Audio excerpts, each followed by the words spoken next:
जैसे ही उनके पास सत्ता आई, उन्होंने 100 करोड़ का अपना घर बना लिया, उसमें बार बना लिया, उसके अंदर करोड़ों के कारपेट लगा दिए, फ्रिज भी उनका लाखों का करोड़ों का है, उनके सोफ़े में कितनी अय्याशी है। जो इंसान वीआईपी प्रोटोकॉल के खिलाफ बात करता था, वो जब उनका काफिला निकलता है तो 50 गाड़ियाँ तो हम ही गिन रहे होते हैं, 50 गाड़ियों से ऊपर जाता है। देखिए, मैं ये मानती हूँ कि अगर कोई गद्दार है तो वो अरविंद केजरीवाल हैं।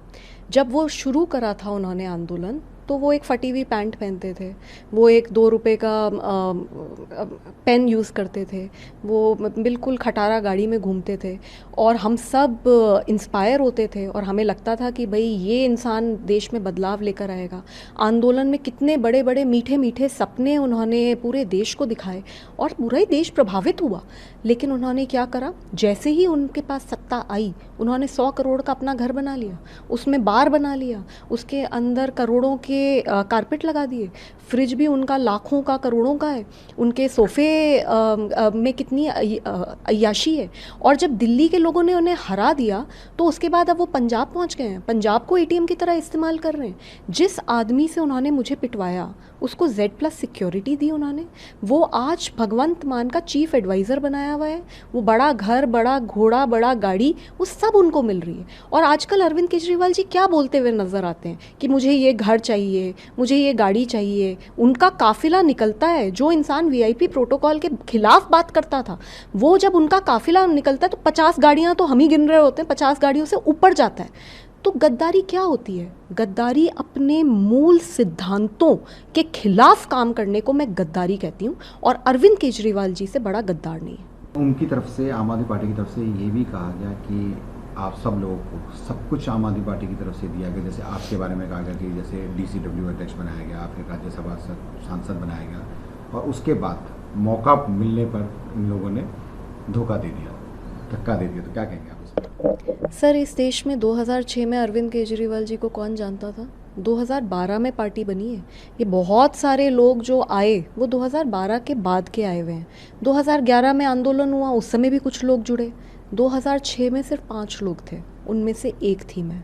मैंने अपना घर छोड़ा, नौकरी छोड़ी। I was young, I could have done various other things. I started living in a slum. 7 साल झुग्गियों में रही हूँ और अपना खून पसीना बहाया है इस पूरे कॉज के लिए। तो बाकी किसी के लिए अगर वो कुछ कहते हैं, मैं उस पर नहीं जाना चाहती, लेकिन मेरे लिए कैसे कह सकते हैं? जब उन्हें कोई नहीं जानता था, मैं तब से साथ हूँ।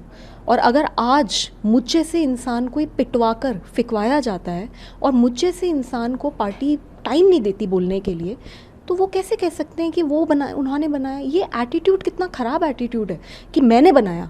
अरे आप होते कौन हो बनाने वाले? अगर कोई है जो किसी को बनाता है, वो है भगवान। तो भगवान से डरना चाहिए। ये बातें बोलना कि हमने बनाया, हमने बनाया, अरे कोई किसी को नहीं बनाता। और 2006 में अगर मैं नहीं होती इनके साथ और जो 3-4 लोग थे वो नहीं होते इनके साथ, तो क्या ये बन जाते? अंत तक हम लड़े हैं। मेरी पिटाई के बावजूद मैंने 2 साल पार्टी को देने की कोशिश करी कि हो सकता है मैं इसे सुधार सकूं, लेकिन नहीं सुधर रहे। पूरा पार्टी में अरविंद केजरीवाल, उनके पैसे, उनकी अय्याशियाँ और उनकी गुंडागर्दी और उनके भ्रष्टाचार का बोलबाला चल रहा है। कैसे सुधारेंगे? तो इसलिए मैंने बीजेपी ज्वाइन करी है, because I am convinced in the leadership of prime minister Modi. देखिए, एक तरफ ये लोग ये आरोप लगा रहे हैं कि देखिए हमने कोई गद्दारी कर दी, हम तो छोड़ के भाग गए, और दूसरी तरफ खुद ही देखिए कि ये क्या काम कर रहे हैं। क्या ये काम करने राजनीति में आए हैं कि हमें एक शीश महल 1 कर लिया, फिर शीश महल 2 इन्होंने चंडीगढ़ में बना दिया, अब ये शीश महल 3 यहाँ पे बना रहे हैं? ये क्या चल रहा है? आप राजनीति में हैं, आप आम इंसान के मुद्दे उठाने के लिए जनता ने आपको चुन के भेजा था, और आपने जनता को ही लूटना शुरू कर दिया। ये जो इस तरीके के साजो सामान अपने घर में सरकारी पैसे से आ रहे हैं, ये तो आम टैक्स पेयर्स के पैसे से आ रहे हैं ना, ये लोगों की, गरीब इंसान की कमाई के पैसे से आ रहे हैं। तो इन्हें शर्म नहीं आती इस तरीके से ये शीश महल 1, 2, 3 बना रहे हैं? और यही कारण है जिसकी वजह से लोग इन्हें छोड़ छोड़ के जा रहे हैं। मैं तो आज अपने आप को बहुत हल्का महसूस कर रही हूँ, क्योंकि आम आदमी पार्टी मैंने छोड़ दी है।